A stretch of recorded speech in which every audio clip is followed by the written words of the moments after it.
अस्सलाम वालेकुम स्टूडेंट्स। जो आज हमारा क्वेश्चन है ये एक हमें पहले ही वेरीफाई करना है कि मेरे पास जो डिफरेंशियल इक्वेशन है ये एक एग्जैक्ट डिफरेंशियल इक्वेशन है, फिर हमें इसको सॉल्व भी करना है, ठीक है ना। सो अगर मैं इसको कंपेयर करूंगा M D X plus N D Y equal to 0 से, सो क्लियर दिस एम है ना, एम तो ये आएगा, ये वाला इसका जो फैक्टर है, ठीक है, सीधी सी बात है, एम तो इसी के बराबर आएगा। So M is equal to 5x⁴ plus 6x² Y square minus 8xy³ तो मुझे ढूंढना है यहाँ पे मैं यहाँ पे ढूंढूंगा, मुझे ये दिखाना है कि ये जो डिफरेंशियल इक्वेशन है ये एक एग्जैक्ट डिफरेंशियल इक्वेशन है। सो मुझे दिखाना है कि डो एम बाई डो वाई आएगा बराबर डो एन बाई डो एक्स को। सो पहले मैं डो एम बाई डो वाई ढूंढता हूँ यहाँ पे। तो डो एम बाई डो वाई जो है वो आएगा बराबर, तो मैं कर रहा हूँ differentiation with respect to partial differentiation with respect to Y है ना। सो यहाँ पे एक्स कॉन्स्टेंट आएगा, तो ये तो कॉन्स्टेंट ही है, सो इसका डेरिवेटिव क्या आएगा, ठीक है ना। यहाँ पे मुझे एक्स कॉन्स्टेंट माना है तो कॉन्स्टेंट आएगा, सो डेरिवेटिव 0 आएगा। फिर यहाँ पे मैं विद रिस्पेक्ट टू वाई कर रहा हूँ, सो 6x² आएगा कॉन्स्टेंट, वाई स्क्वायर का डेरिवेटिव 2y माइनस 8 और x कॉन्स्टेंट और वाई क्यूब की derivative of Y cube is 3y²। तो जो इसका वैल्यू आएगा वो आएगा 12x² y माइनस 24xy², ठीक है ना। सिमिलरली जो n है बराबर n dy, n के बल ये सारा फैक्टर आएगा।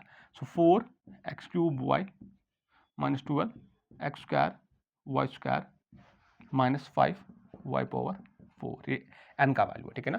सो सीधी सी बात है, जो doe n by dough X आएगा, doe n by dough X वो आएगा। सो 4y तो यहाँ पे आएगा, यहाँ पे कॉन्स्टेंट, सो x³ का derivative 3x² minus 12y² constant, derivative of x² is 2x और इसका डेरिवेटिव 0 आएगा। सो बना 12x² y माइनस 24xy²। तो सीधी सी बात, अगर मैं देखूँ यहाँ पे 12x² y minus 24xy² minus 24xy², clearly जो doe M by dough Y है वो doe N by dough X को आया, ठीक है ना। मेरे पास जो doe M by dough Y है, clearly this is equal to doe N by dough x.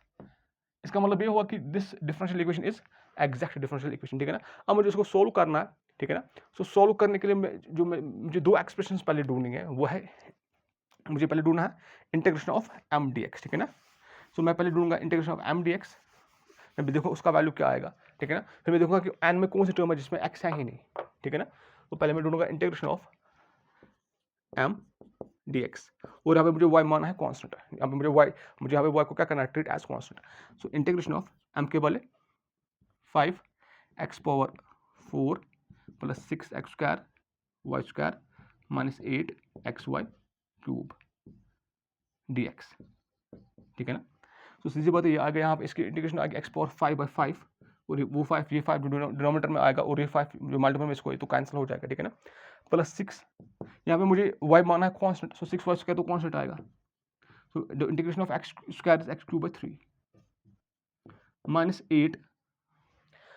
8 जो मुझे यहाँ पे इंटीग्रेशन करनी विद रिस्पेक्ट टू x की इंटीग्रेशन आ गई x² 2 और यहाँ पे y³ भी है, ठीक है ना। सो ये बनेगा फिर x⁴ plus 2x³ y² minus 4x² y³, ये आया इसका वैल्यू डो एम बाई सॉरी ये आया integral of M D X, ठीक है ना। सो जो मेरे अब मैं ऑब्जर्व करूंगा, जो मेरे पास n है इसमें कोई टर्म है जिसमें x है ही नहीं, मुझे यहाँ ऑब्जर्व करना कि कोई टर्म ऐसी है which is free from x इस n में, ठीक है ना। अगर मैं जब ऑब्जर्व करूंगा यहाँ पे जो पहला जो यहाँ पे एक्सप्रेशन है इसमें तो x आ रहा है, इसमें तो है x, यहाँ पर x³ है, यहाँ पर भी x² आ रहा है, यहाँ पर तो x नहीं है। सो ऑन ऑब्जर्विंग मैं यही लिखूंगा यहाँ पे, on observing this term minus 5y⁴ is a term which is free from x, इसमें x ही नहीं आ रहा। सो अब मुझे इसको इंटीग्रेशन करनी है विद रिस्पेक्ट टू y, मैं ढूंढूंगा, ये सीधी सी बात आएगा minus 5y⁴ via minus y⁴, ठीक है ना।